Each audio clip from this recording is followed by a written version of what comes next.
નમસ્કાર વિદ્યાર્થી મિત્રો, હું શ્રેયસ વિદ્યાલયથી કિરણબેન. આજે આપણે ધોરણ 11 કોમર્સ વિષય વાણિજ્ય વ્યવસ્થા વિષયાંક પ્રકરણ 2 ધંધાકીય સેવાઓ 1, જેમાં ભાગ 1માં આપણે વીમો એટલે શું, વીમાનો અર્થ, તેના સિદ્ધાંતો વિશે ચર્ચા કરીશું.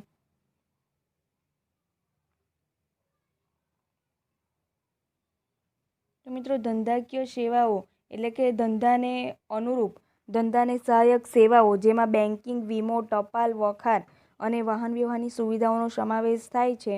એટલે કે વેપાર અને વાણિજ્યક સેવાઓનો સમાવેશ થાય છે. તો આ રીતે બેન્કિંગ, વીમો, ટપાલ અને વખાર તેમજ વાહન વ્યવહારની સેવાઓ જેનો ધંધાકીય સેવાઓમાં સમાવેશ થાય છે. તો આ પ્રકરણમાં મહત્વનો પ્રશ્ન, વીમો એટલે શું, વીમાનો અર્થ, તેના સિદ્ધાંતો, ત્યારબાદ વીમાના પ્રકારો વિશે આપણે વિસ્તૃત ચર્ચા કરીશું. તો વિદ્યાર્થી મિત્રો, વીમો એટલે શું? વીમો એટલે કે બે પક્ષકાર વચ્ચેનો એવો લેખિત કરાર કે જે દ્વારા વીમો લેનાર પ્રીમિયમની રકમના અવેજના બદલામાં વીમા ઉતારનાર પાસેથી એવું વચન મેળવે છે કે જો તેને નક્કી કરેલા જોખમના કારણે નુકસાન થાય તો નક્કી કરેલી રકમની મર્યાદામાં નક્કી કરેલી ગણતરી પ્રમાણે આર્થિક નુકસાન ભરપાઈ કરી આપવામાં આવશે. તો આ રીતે વીમો એટલે કે બે પક્ષકારો વચ્ચેનો એવો લેખિત કરાર છે કે જે વીમો લેનાર અને વીમા ઉતારનાર વચ્ચે થયેલો હોય છે. વીમો લેનાર એ પ્રીમિયમની રકમ ભરપાઈ કરે છે, તેના અવેજના બદલામાં જે વીમો ઉતરાવનાર જે હોય છે એની પાસેથી વચન મેળવે છે. શું વચન મેળવે છે? તો કે જે જોખમને પરિણામે તેને નુકસાન થાય છે, એ નુકસાનની જે રકમ હોય છે તે રકમની મર્યાદામાં તેને એટલું જે આર્થિક નુકસાન થયું છે તે ભરપાઈ કરી આપવામાં આવે. બરાબર. તો આ રીતે વીમો એ લેખિત કરારને, વીમાના જે લેખિત કરારને વીમા પોલિસી તરીકે પણ ઓળખવામાં આવે છે. આમ વીમો એ જોખમને દૂર કરતું નથી, પરંતુ જોખમને પરિણામે જે આર્થિક નુકસાન થાય છે તે આર્થિક નુકસાનની રકમ એટલે કે વળતર ભરપાઈ કરી આપે છે. તો આ રીતે વીમો ઉતારવાને પરિણામે, વીમો લેવાને પરિણામે જોખમને તો દૂર નથી કરી શકાતું, પરંતુ એને પરિણામે જે આર્થિક નુકસાન થાય છે તો તે નુકસાનની રકમ આપણને ભરપાઈ કરી આપવામાં આવે છે. તો વીમાના સિદ્ધાંતો છે, મુખ્યત્વે 3 પ્રકારે તેના સિદ્ધાંતો આપ્યા છે. સંપૂર્ણ ભરોસાનો સિદ્ધાંત, ત્યારબાદ નુકસાન વળતરનો સિદ્ધાંત, નંબર 3 વીમા યોગ્ય હિતનો સિદ્ધાંત, નંબર 4 હક બદલાનો સિદ્ધાંત. તો મિત્રો, સંપૂર્ણ ભરોસાનો સિદ્ધાંત એટલે શું? તો કે સંપૂર્ણ ભરોસાનો સિદ્ધાંત એટલે કે બે પક્ષકારો વચ્ચેનો એવો કરાર કે જેમાં પરસ્પર સંપૂર્ણ ભરોસો મૂકવામાં આવે છે. કરાર કરતી વખતે બંને પક્ષકારોએ પરસ્પર જરૂરી હોય એવી માહિતી જણાવવાની હોય છે, એકબીજાને આપવાની હોય છે. વીમો લેતી વખતે પૂછવામાં ન આવે એમ છતાં પણ જો કરાર ઉપર અસર કરતી બાબત હોય તો તેવી માહિતી એક પક્ષકારે બીજા પક્ષકારને જણાવવાની હોય છે. જો આ માહિતી છુપાવીને જો વીમાનો કરાર કરવામાં આવે તો તે દગો કહેવાય છે. બરાબર. અને તેને પરિણામે સંપૂર્ણ ભરોસાનો જે સિદ્ધાંત છે તે અનુસાર કરારનો ભંગ થયેલો કહેવાય. અને જો વીમાના પક્ષકારને ખબર પડે કે સંપૂર્ણ ભરોસાના સિદ્ધાંતનો ભંગ થયો છે તો ત્યારે વીમા કરારને રદ સમજવામાં આવે છે અને વીમા લેનારને તેણે ભરેલા પ્રીમિયમની રકમ પરત મળી શકતી નથી, તેમજ નુકસાન થાય તો વળતર પણ મેળવવાનો હક તેને રહેતો નથી. તો આ રીતે સંપૂર્ણ ભરોસાના સિદ્ધાંતમાં જે વીમાનો કરાર એટલે કે તેમાં નફો મેળવવાનો હેતુ હોતો નથી, પરંતુ જે નુકસાનનું આર્થિક વળતર મેળવવાનો હોય છે. વીમાનો મૂળભૂત અભિગમ સામાજિક છે. સંપૂર્ણ ભરોસાનો સિદ્ધાંત એટલે શું? તો કે જેમાં બે પક્ષકારો સંપૂર્ણ ભરોસો મૂકવાનો હોય છે પરસ્પર. વીમા કરાર કરતી વખતે બંને પક્ષકારોએ પરસ્પર જરૂરી હોય એવી વીમા વસ્તુ અંગેની માહિતી જણાવવાની હોય છે.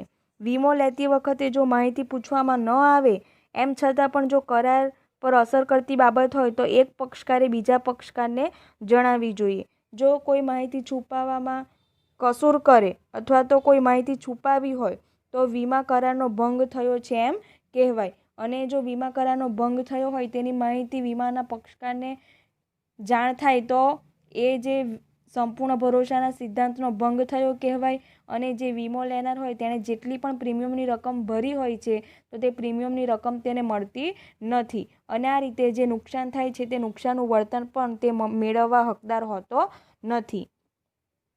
ત્યારબાદ નંબર 2, નુકસાન વળતરનો સિદ્ધાંત. મિત્રો, નુકસાન વળતરનો સિદ્ધાંત એટલે શું? બે પક્ષકારો હોય છે, વીમો લેનાર અને વીમો આપનાર, એટલે કે વીમો ઉતરાવનાર. જે વીમો લેનાર હોય છે તેને નુકસાન થાય તો તેનું વળતર મળી શકે એ માટેનો કરાર, જેને આપણે નુકસાન વળતરનો સિદ્ધાંત તરીકે ઓળખીએ છીએ. તો આ રીતે વીમાના કરારનું હાર્દ નુકસાન વળતરનો સિદ્ધાંત છે. વીમા લેનારને નુકસાન થાય તો વીમા કંપની તેનું કેટલું વળતર ચૂકવશે તે નક્કી કરવા માટે આ સિદ્ધાંતનો ઉપયોગ થાય છે. તો કે નુકસાન વળતરનો સિદ્ધાંત એ શું છે? જ્યારે વીમા લેનારને નુકસાન થાય છે તો વીમા કંપની તેને કેટલું વળતર ચૂકવશે, તો તે આ સિદ્ધાંતના આધારે તે વળતર નક્કી થાય છે.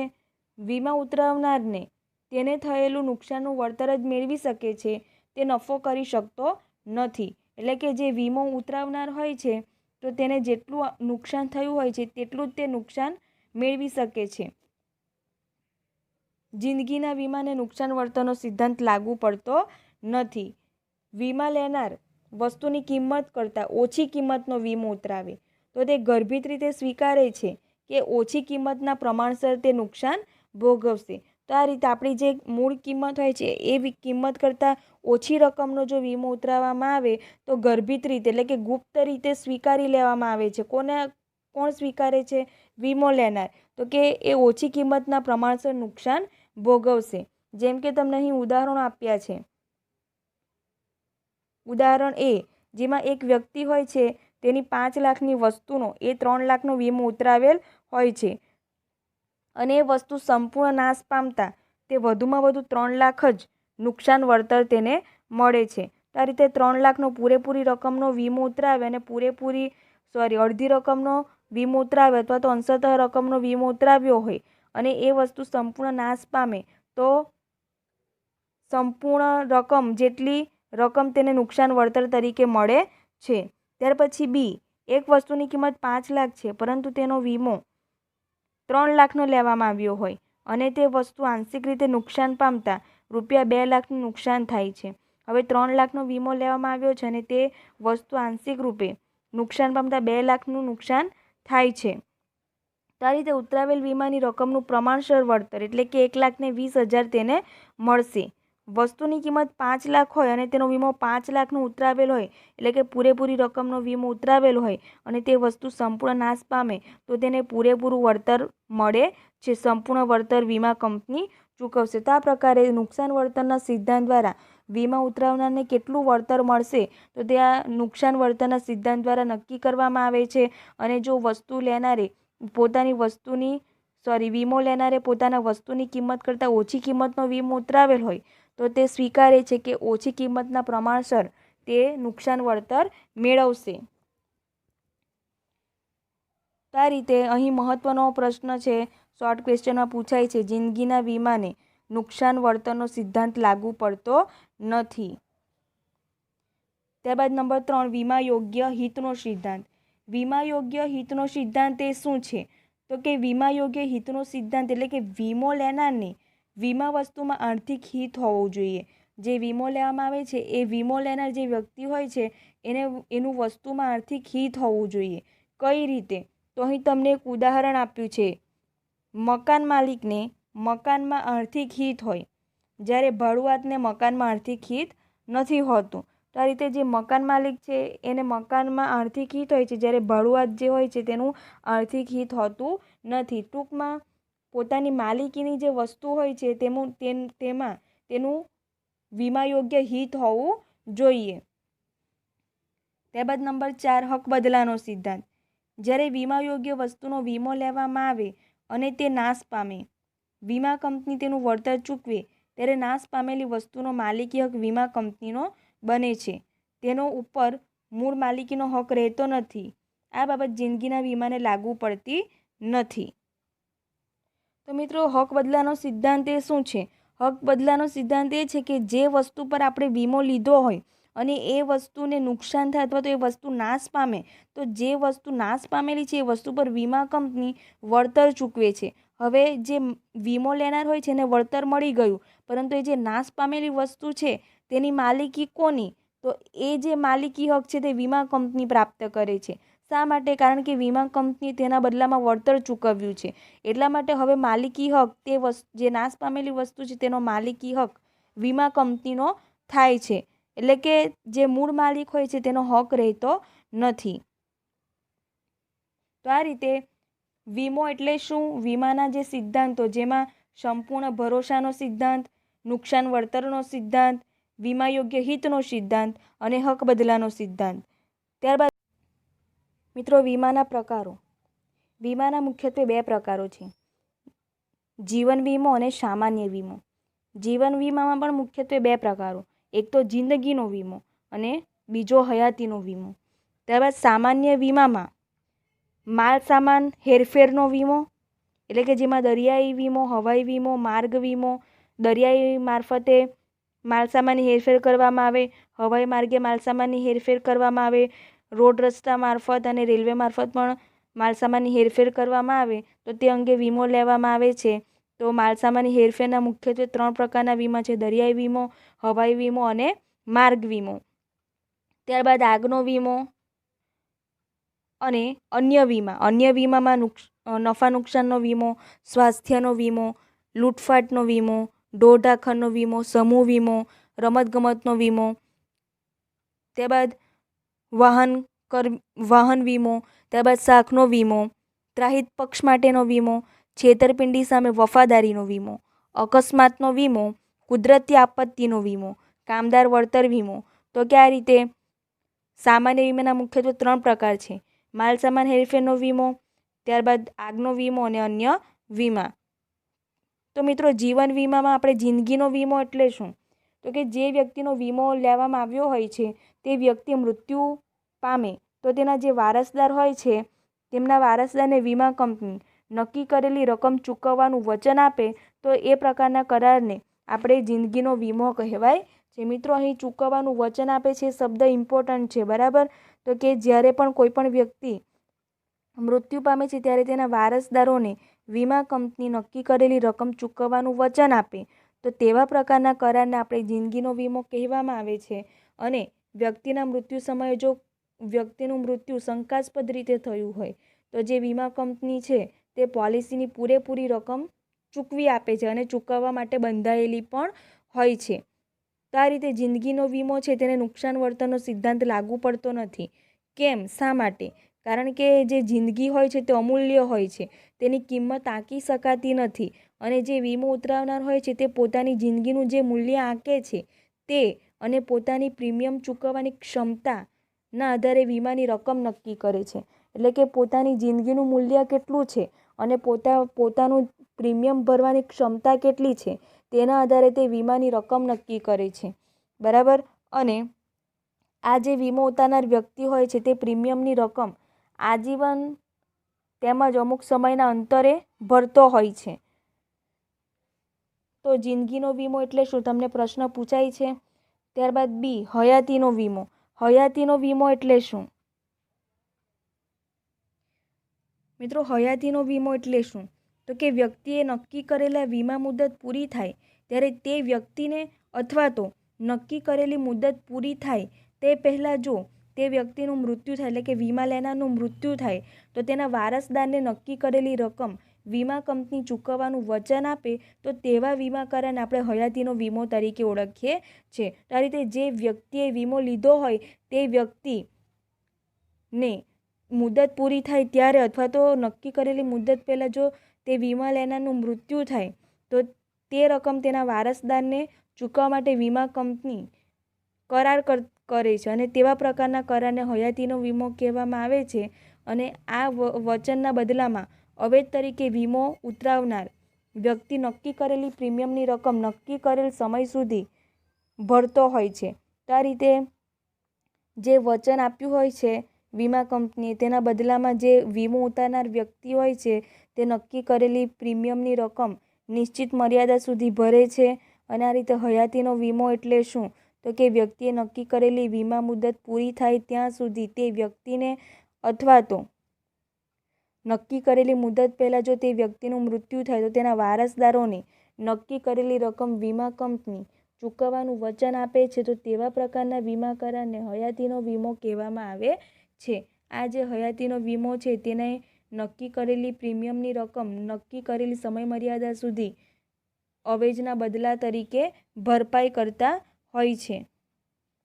ત્યારબાદ સામાન્ય વીમો. સામાન્ય વીમાના મુખ્યત્વે 3 પ્રકારો છે. માલસામાનની હેરફેરનો વીમો, નંબર બી આગનો વીમો, નંબર સી અન્ય સામાન્ય વીમાઓ. તો આ રીતે માલસામાનની હેરફેર કરવામાં આવે છે તો તે સામે જોખમ ઉપસ્થિત થાય છે અને તે જોખમના રક્ષણ તરીકે આ પ્રકારે વીમા લેવામાં આવે છે. માલને એક સ્થળેથી બીજા સ્થળે લઈ જતા તેને સંપૂર્ણ કે આંશિક નુકસાન થવાનું જોખમ રહેલું હોય છે. તો કે આ જોખમ સામે રક્ષણ મેળવવા માટે આપણે દરિયાઈ વીમો, હવાઈ વીમો, માર્ગ વીમો અથવા તો રેલવે રસ્તા વીમા તરીકે ઓળખીએ છીએ. તો મિત્રો, દરિયાઈ વીમો એટલે શું? આપણે જાણીએ છીએ કે આપણે જે પ્રાચીન સમયમાં વેપાર થતો હતો તે દરિયાઈ માર્ગે થતો હતો, બરાબર. અને દરિયાઈ માર્ગે થતો હોવાથી સમુદ્રમાંથી એક માલ એક સ્થળેથી બીજે સ્થળે લઈ જવામાં જોખમ રહેલું હોય છે. તો કે એ જોખમ સામે રક્ષણ મેળવવા માટે દરિયાઈ વીમો લેવામાં આવતો હતો. તો કે દરિયાઈ માર્ગે માલ મોકલવાનું ઘણું સસ્તું છે, પરંતુ વિલંબકારી અને જોખમી પણ છે. 18મી સદી પહેલાં મોટાભાગનો આંતરરાષ્ટ્રીય વેપાર દરિયાઈ માર્ગે થતો હતો, જે આપણને ઇતિહાસ પરથી ખ્યાલ આવે છે, બરાબર. તો આ રીતે દરિયાઈ માર્ગે માલ મોકલવો સરળ છે, પરંતુ સમયસર પહોંચતો નથી, વિલંબકારી છે અને જોખમી પણ છે. આથી વીમાનો આ પ્રકાર સૌથી જૂનો અને સર્વવ્યાપી છે. લોઇડ્સ ઓફ લંડન નામની સંસ્થાએ દરિયાઈ વીમાની શરૂઆત કરેલી. અહીં તમને પ્રશ્ન પૂછાય તો કે દરિયાઈ વીમાની શરૂઆત કરનાર સંસ્થા જણાવો, તો લોઇડ્સ ઓફ લંડન. આ સંસ્થાએ 325 વર્ષથી પણ વધારે સમયથી પોતાની વિશ્વસનીયતા જાળવી રાખી છે. તો લોઇડ્સ ઓફ લંડન નામની જે સંસ્થા છે એમણે સૌપ્રથમ દરિયાઈ વીમાની શરૂઆત કરી હતી અને એ જે વિશ્વસનીયતા છે તે જાળવી રાખનાર સંસ્થા છે. ત્યારબાદ હવાઈ વીમો. તો મિત્રો, હવાઈ મારફત પણ આપણે માલસામાનની હેરફેર કરતા હોઈએ છીએ. 19મી સદીના ઉત્તરાર્ધથી હવાઈ માર્ગે માલ મોકલવાનું શરૂ થતાં હવાઈ વીમાની શરૂઆત થઈ. હવાઈ વાહન વ્યવહાર ખૂબ જ ઝડપી પરંતુ ખર્ચાળ અને જોખમી છે. આપણે હવાઈ વાહન વ્યવહાર મારફત કોઈ પણ માલ સામાન મોકલવું હોય તો તે ખર્ચાળ છે અને જોખમી પણ એટલો જ છે. અને એટલા માટે હવાઈ વાહન વ્યવહાર મારફતે કિંમતી અને ઓછા વજનની માલસામાનની હેરફેર જ કરવામાં આવે છે. તો આ રીતે જે ચીજવસ્તુ કિંમતી હોય છે, ઓછા વજનવાળી હોય છે, એવા પ્રકારના માલસામાનની હેરફેર કરવામાં આવે છે. તો મિત્રો, હવાઈ વીમામાં જે પ્રીમિયમ ભરવામાં આવે છે એ પ્રીમિયમના દર એ દરિયાઈ વીમા અને માર્ગ વીમા કરતાં પણ ઊંચા હોય છે. શા માટે? કારણ કે આ જે હવાઈ વીમો હોય છે તે હવાઈ વીમામાં જોખમ સૌથી વધારે રહેલું હોય છે, એટલા માટે એના પ્રીમિયમના દર પણ કેવા હોય છે? ઊંચા હોય છે. ત્યારબાદ નંબર 3, માર્ગ વીમો અથવા તો રેલવે રસ્તા વીમો. માર્ગ વાહન વ્યવહારમાં જમીન માર્ગ અને રેલવે માર્ગનો સમાવેશ થાય છે. જમીન તથા રેલ માર્ગે માલસામાનની હેરફેરના જોખમમાં ખાસ કરીને ચોરી, લૂંટફાટ, માલસામાનના હેરફેરનું નુકસાન વગેરે હોય છે અને આ જોખમની સામે રક્ષણ મેળવવા માટે માર્ગ વીમો લેવામાં આવે છે. આ રીતે મુખ્યત્વે માર્ગ વીમામાં જમીન માર્ગે માલસામાનની હેરફેર કરવામાં આવે છે. રેલ માર્ગે પણ માલસામાનની હેરફેર કરવામાં આવે છે. એ સમયગાળા દરમિયાન ચોરી થવાની, લૂંટફાટ થવાની, ત્યારબાદ માલસામાનની હેરફેર કરતાં નુકસાન થવાની સંભાવના રહેલી છે અને એ માટે એવા જોખમ સામે રક્ષણ મેળવવા માટે માર્ગ વીમો લેવામાં આવે છે. ત્યારબાદ સામાન્ય વીમામાં બી, આગનો વીમો. આપણે માલસામાનની હેરફેરના વીમામાં જોઈ ગયા દરિયાઈ વીમો, હવાઈ વીમો અને માર્ગ વીમો. હવે આપણે જોઈશું બી, આગનો વીમો. તો મિત્રો, આગનો વીમો માલ તેમજ મિલકતને ચોક્કસ રીતે લાગેલી આગને પરિણામે પૂર્ણ અથવા તો અંશતઃ નુકસાન થાય અથવા તો સંપૂર્ણ નાશ પામે તો નુકસાન વળતર આપવાના વચનના બદલામાં પ્રીમિયમનું અવેજ મેળવવાના કરારને આગનો વીમો તરીકે ઓળખવામાં આવે છે.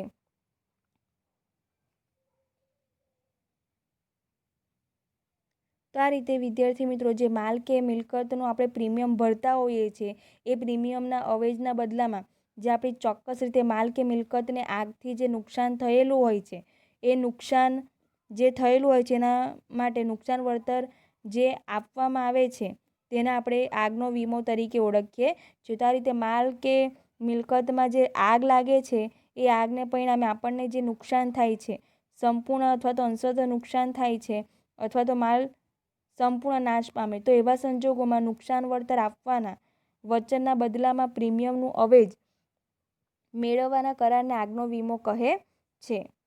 આગના વીમામાં વીમા યોગ્ય હિતના સિદ્ધાંતનો આગ્રહપૂર્વક અમલ થાય છે. વીમા યોગ્ય હિત બરાબર મિલકત કે માલ જે હોય છે તેમાં વીમા યોગ્ય હિત હોવું જોઈએ. વીમો ઉતરાવતી વખતે તેમજ માલ મિલકતને આગથી નુકસાન થાય ત્યારે વીમાદારનું માલ મિલકતમાં અચૂકપણે વીમા યોગ્ય હિત હોવું જોઈએ. ટૂંકમાં જે માલ કે મિલકત છે તે વીમા લેનાર કે વીમો ઉતરાવતી વખતે તેમાં તેનું હિત હોવું જોઈએ, તેની માલિકીની હોવી જોઈએ. સી. અન્ય વીમાઓ. મિત્રો, વીમા વ્યવસાયમાં પણ વૈવિધ્ય આવવાને કારણે વીમાના અનેક નવા પ્રકારો અસ્તિત્વમાં આવ્યા છે. જેમ કે કોઈ ગાયક કલાકાર હોય તો તેમને ગળા માટે તેમનો વિશિષ્ટ વીમો લેવામાં આવે છે. વાહનો માટે થર્ડ પાર્ટી વીમો, કામદારોના વળતરનો વીમો, ત્યારબાદ શ્રમિકો માટેનો વીમો, વિદ્યાર્થી સમૂહ માટે સામાન્ય અને સામાજિક નુકસાન વળતરનો વીમો, ત્યારબાદ દાક્તરી સેવા શુશ્રૂષા કરાવવા માટેના વળતરનો વીમો, ધંધો બંધ રહેવાથી નફામાં થતા નુકસાન માટેનો વીમો, જે નફામાં ઘટાડો થાય છે એ માટેનો વીમો, કર્મચારીઓ દ્વારા થતી છેતરપિંડી માટે માલિકોને થતા નુકસાન વળતરનો વીમો, ત્યારબાદ રમતગમત સ્પર્ધાઓ કુદરતી કે અકુદરતી આફતોને પરિણામે યોજી ન શકાય કે મુલતવી રાખવી પડે તો તેને પરિણામે જે નુકસાન થાય છે તો તે અંગેનો વીમો. આ રીતે અનેક પ્રકારના વીમાઓ અસ્તિત્વમાં આવ્યા છે. ત્યારબાદ મેડિકલ ઇન્સ્યોરન્સ એટલે કે સ્વાસ્થ્યને લગતો વીમો. તો મિત્રો, સ્વાસ્થ્યને લગતો વીમો એટલે શું? તો કે વ્યક્તિના આરોગ્યની જાળવણી અને સારવાર માટે ખૂબ જ ખર્ચ કરવો પડે છે. વ્યક્તિ ક્યારે બીમાર પડશે તે કહી શકાતું નથી, અનિશ્ચિત હોય છે અને તેની જાળવણી અને સારવારનો ખર્ચ પણ ખૂબ જ હોય છે. તેથી જે વીમો લેનાર વ્યક્તિ છે તેણે નક્કી કરેલી શરતોને આધીન રહીને વીમા કંપનીને વીમા પ્રીમિયમના બદલામાં માંદગીનો ખર્ચ ભરપાઈ કરી આપે તો તેવી વીમા પોલિસીને સ્વાસ્થ્યનો વીમો તરીકે ઓળખવામાં આવે છે. તો આ રીતે વીમા લેનાર વ્યક્તિ હોય છે તે નક્કી કરેલ શરત અનુસાર વીમા કંપનીને વીમા પ્રીમિયમની ચૂકવણી કરતો હોય છે, વીમા પ્રીમિયમની ભરપાઈ કરતો હોય છે. બદલામાં જે વીમા કંપની હોય છે તે તેને ખર્ચ હોય છે, માંદગીનો જે ખર્ચ થાય છે તે ભરપાઈ કરી આપે છે, જેને આપણે સ્વાસ્થ્ય વીમા તરીકે ઓળખીએ છીએ. ટૂંકમાં વિદ્યાર્થી મિત્રો, વીમાના મુખ્યત્વે બે પ્રકારો છે, જીવન વીમો અને સામાન્ય વીમો. જીવન વીમામાં જિંદગીનો વીમો, હયાતીનો વીમો. સામાન્ય વીમામાં મુખ્યત્વે 3 પ્રકારો છે, માલ સામાનની હેરફેરનો વીમો, ત્યારબાદ આગનો વીમો અને અન્ય વીમાઓ.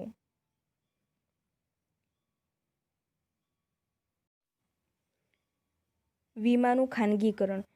મિત્રો, ભારતમાં વીમાની જ્યારથી શરૂઆત થઈ હતી ત્યારે તે ખાનગી ક્ષેત્રના હાથમાં હતું. હવે ખાનગી ક્ષેત્રના હાથમાં હોવાથી અયોગ્ય વેપારી રીત રસમો આચરવામાં આવતી હતી. તો આ રીતે જે વિદેશી વીમા કંપનીઓ હતી એમના દ્વારા ભારતમાં વીમા કાયદાની શરૂઆત થઈ હતી અને એમના દ્વારા જે અયોગ્ય વેપારી રીત રસમો આચરવામાં આવતી હતી તો કે એને પરિણામે એક વટહુકમ જાહેર કરવામાં આવ્યો.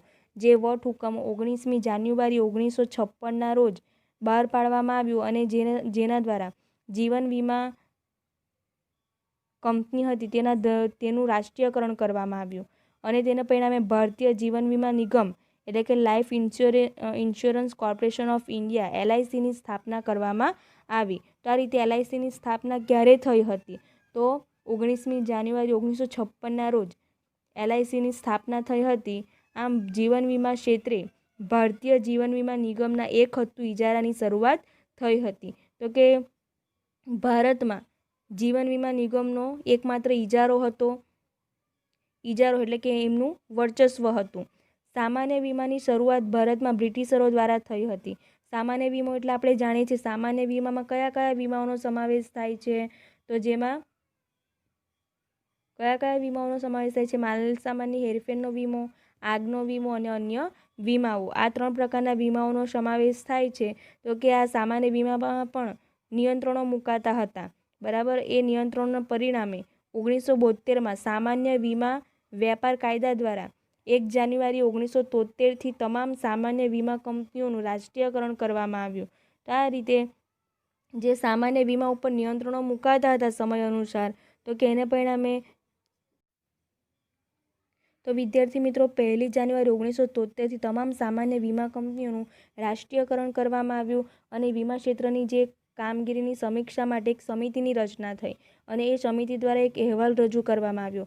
એ અહેવાલને કારણે ભારત સરકારે વિદેશી વીમા કંપનીઓ હતી એને ભારતીય કંપનીઓ સાથે સહયોગથી વીમાનો ધંધો કરવા માટેની જોગવાઈ કરી અને તેને પરિણામે 1999માં ઈડાની સ્થાપના થઈ. ઈડા એટલે કે insurance regulatory and development authority એટલે કે વીમા નિયમન અને વિકાસ સત્તાની સ્થાપના થઈ. તો મિત્રો વીમા નિયમન અને વિકાસ સત્તા ઈડા એટલે શું, બરાબર, એની સ્થાપના ક્યારે થઈ, તેમની કામગીરી કયા પ્રકારની હતી? તો વીમા નિયમન અને વિકાસ સત્તા એ ભારતની સર્વોચ્ચ સ્વાયત્ત અને કાયદાકીય સંસ્થા છે જે વીમા ક્ષેત્રના નિયમન અને વિકાસનું કાર્ય સંભાળે છે. તો આ રીતે ભારતની સર્વોચ્ચ સંસ્થા તરીકે ઈડા કાર્ય કરે છે, જે વીમા ક્ષેત્રમાં નિયમન અને વિકાસનું કાર્ય કરે છે. ઈડા એક્ટ 1999 દ્વારા ખાનગી વીમા કંપનીઓ માટે વીમા ક્ષેત્રના દ્વાર ખોલવામાં આવ્યા અને આવી ખાનગી વીમા કંપનીમાં વિદેશી સીધું રોકાણ એટલે કે FDI ફોરેન ડાયરેક્ટ ઇન્વેસ્ટમેન્ટ 26% સુધીની મર્યાદામાં કરવા માટેની મંજૂરી આપવામાં આવી. તો આ રીતે ખાનગી વીમા કંપનીઓ હતા તેમાં સીધું જ રોકાણ કરી શકાય 26%ની મર્યાદામાં રહીને, એ માટેની મંજૂરી આપવામાં આવી, જે વર્ષ 2015માં વધારીને 49% સુધી કરવામાં આવી. તો આ રીતે જે ખાનગી વીમા કંપનીઓ હોય છે તો તેમાં ફોરેન ડાયરેક્ટ ઇન્વેસ્ટમેન્ટ 26%થી વધારીને 49% કરવામાં આવ્યું. આમ વિદેશી વીમા કંપનીઓ ભારતીય વીમા કંપનીમાં સીધું 49% સુધીનું મૂડીરોકાણ કરી શકે છે. ઈડાના મુખ્ય ઉદ્દેશો કયા છે? નંબર 1, વીમાધારકોને વધુ પસંદગી મળે. નંબર 2, વીમા કંપનીઓ વચ્ચે તંદુરસ્ત સ્પર્ધા દ્વારા ઓછા પ્રીમિયમે વધુ સારી સેવા મળે. આપણે જે વીમો લેનાર હોય છે તે ઓછું પ્રીમિયમ ભરીને વધુ સારી સુવિધા પ્રાપ્ત કરી શકે. ત્યારબાદ નંબર 3, અર્થતંત્ર માટે ભંડોળ મેળવવા. જે વીમા કંપનીઓ હોય છે એ પ્રજા પાસેથી જે પ્રીમિયમની રકમ મેળવે છે તો તેનો અર્થતંત્રમાં ઉપયોગ કરે છે, એટલે કે અર્થતંત્ર માટે ભંડોળ મેળવવા. ત્યારબાદ વીમા કંપનીઓમાં સ્વનિયંત્રણ લાવવું. વીમા કંપનીઓ હોય છે એમાં સ્વનિયંત્રણ લાવવા માટે. ત્યારબાદ ફરિયાદ નિવારણ તંત્રની વ્યવસ્થા કરવી. તો આ રીતે વીમા લેનાર જે હોય છે તેઓને પણ ફરિયાદ હોય છે, એ માટે ફરિયાદ નિવારણ તંત્રની વ્યવસ્થા કરવી.